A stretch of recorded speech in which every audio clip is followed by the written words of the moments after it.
मैं आपको एक चीज बता दूं, जैसे बढ़िया का क्वेश्चन है कि 200 नंबर इनके अभी आ रहे हैं, तो पहली चीज तो यह है कि 200 नंबर बहुत लोगों के अभी नहीं आ रहे हैं। कहने के लिए मैंने ऐसे स्टूडेंट भी देखे हैं, जब पेपर दे के आएंगे ना तो ये कहेंगे 250 आएंगे मेरे।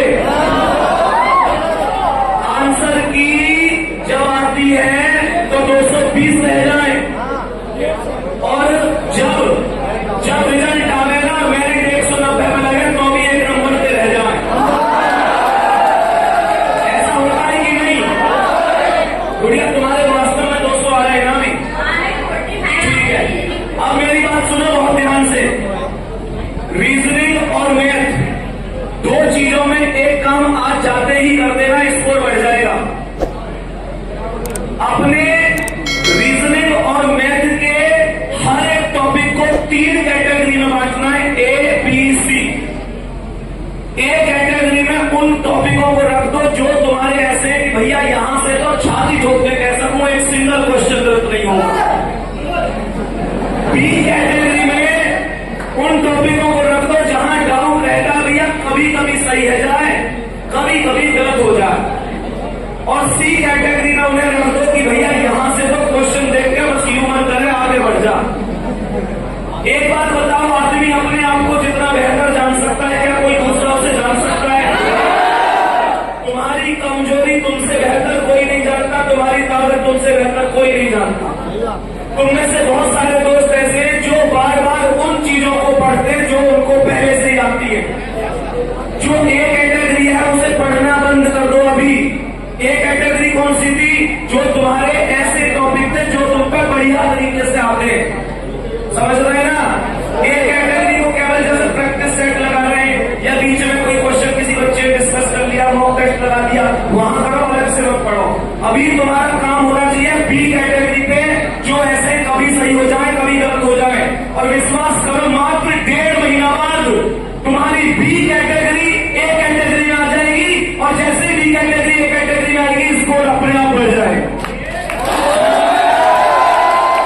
और जब बी कैटेगरी ए कैटेगरी में आ जाए तो फिर कौन सी कैटेगरी बची?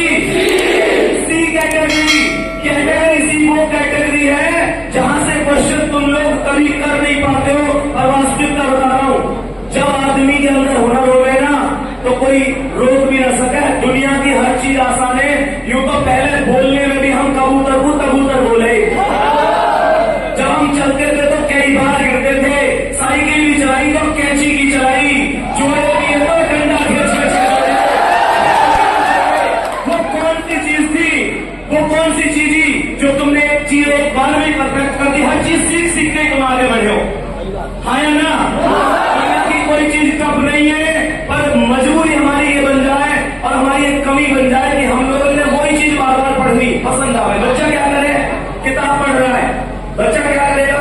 पहला क्वेश्चन ठीक हुआ, पीछे से आंसर वाला मिला के देखे, और जिंदगी में सबसे बड़ी खुशी होगा जब हमारा आंसर उत्तर वाला मिल जाए। फिर क्या करो? मजा आएगा। फिर दूसरे करेगा, तीसरे ऐसे 10 बार करेगा वो।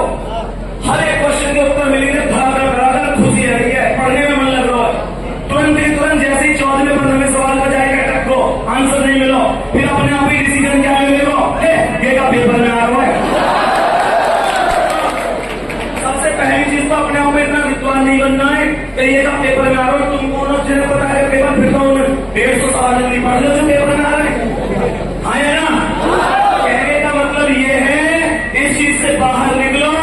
हमेशा ध्यान रखो, जो चीज मजे दिलावे, जो चीज आसान है उन्हें पढ़ के सफलता नहीं मिलती। जो नहीं आती उनको पढ़ना सीखो। कैटेगरी बी पे काम करो, पूरा बता दिया है, इससे बड़ा कोई मंत्र नहीं है। अपनी ताकत पहचानो, अपनी कमजोरी ढूंढो। व्यक्ति वही सफल है जो अपनी कमी ढूंढे